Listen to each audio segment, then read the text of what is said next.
আল্লাহ রাব্বুল আলামিন বলেন, হাবিব, গোটা পৃথিবীর মানব জাতিদেরকে আপনি বলে দেন, বিশেষ করে যারা মুমিন, যারা ঈমান আনয়ন করেছে, যারা ঈমানদার দাবি করে, ঈমানদারদেরকে আপনি বলে দেন, এই কথা আপনি তাদেরকে বলে দেবেন। বলে কোন কথা হাবিবকে আল্লাহ পাক কোরআনুল কারীমের আয়াত নাযিল করে বললেন, হে রাসূল আপনি বলেন, কুল ইন্না সালাতি ওয়া নুসুকি ওয়া মাহইয়ায়া ওয়া মামাতি লিল্লাহি রাব্বিল আলামিন।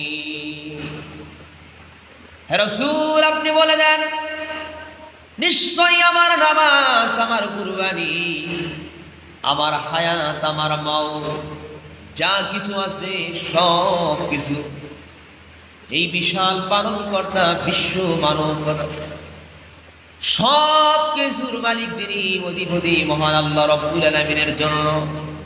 ও দুনিয়ার মুসলমানেরা, একটু গভীর মনোযোগ দিয়ে কথাটা কান লাগায় শুনে যাবেন। হতবাক হয়ে যায়, অবাক হয়ে যায় যে মুসলমানেরা আল্লাহকে বাদ দিয়া, আল্লাহর দ্বীনকে বাদ দিয়া রাসূল করিম সাল্লাল্লাহু আলাইহি ওয়াসাল্লাম রেখে যাওয়া সুন্নাত হাদিসকে বাদ দিয়া মন গড়া জিন্দেগি যারা চালাইতেছে, বিশেষ করে বর্তমান যারা সাপোর্টার, আল্লাহ রাসূলের সাপোর্টার বাদ দিয়া ইহুদি খ্রিস্টানদের যারা সাপোর্টার, ও আমার ভাইরা, কত দুঃখজনক কথা এইটা যে একটা দল হেরে গিয়েছে, খ্রিস্টান একটা দল হেরে গিয়েছে, ইহুদি মার্কা দল হেরে গেল। যে জাতি মুসলমানদেরকে উচ্চ আওয়াজে আযান দিতে দেয় না, যে জাতিরা মুসলমানদেরকে পছন্দ করে না, হাদিসের ভাষায় আল কুফরু বিল্লাহি ওয়াহিদ, প্রত্যেক বিধর্মী জাতিরা মুসলমানদেরকে দাবিয়ে দেওয়ার জন্য একত্রিত। ওই কুফরি মিল্লাতের লোকেরা, ব্রাজিল লোক হেরে গেল, ব্রাজিলের নেইমাররা হেরে গেল, ব্রাজিল দল হেরে গেল, আর মুসলমানের ঘরে জন্ম নিয়া ওই মুসলমানের বাচ্চারা আত্মহত্যা করে দুনিয়া থেকে বিদায় হয়ে যায়।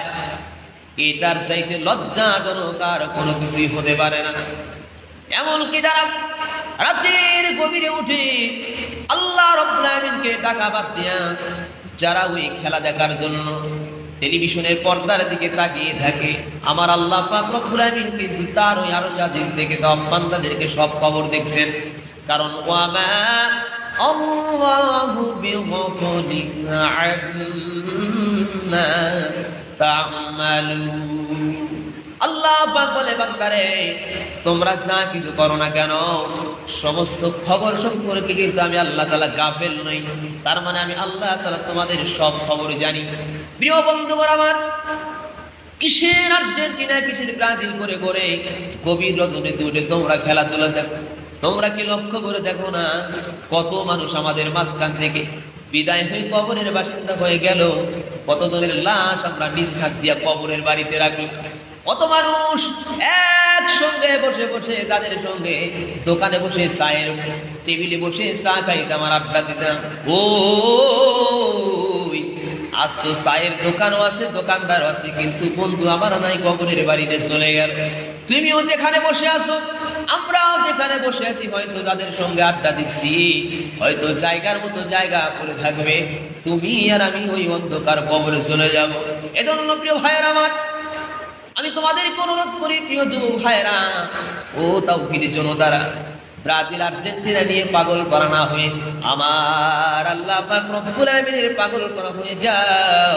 আল্লাহ পাক রব্বুল আলামিন ইহকাল জীবনে শান্তি দান করবেন, পরকাল জীবনে মুক্তির ব্যবস্থা করে দেবেন।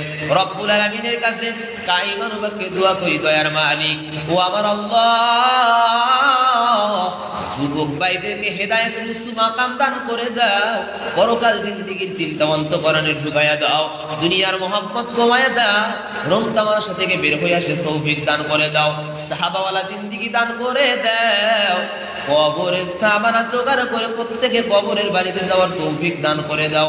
আল্লাহুম্মা আমিন।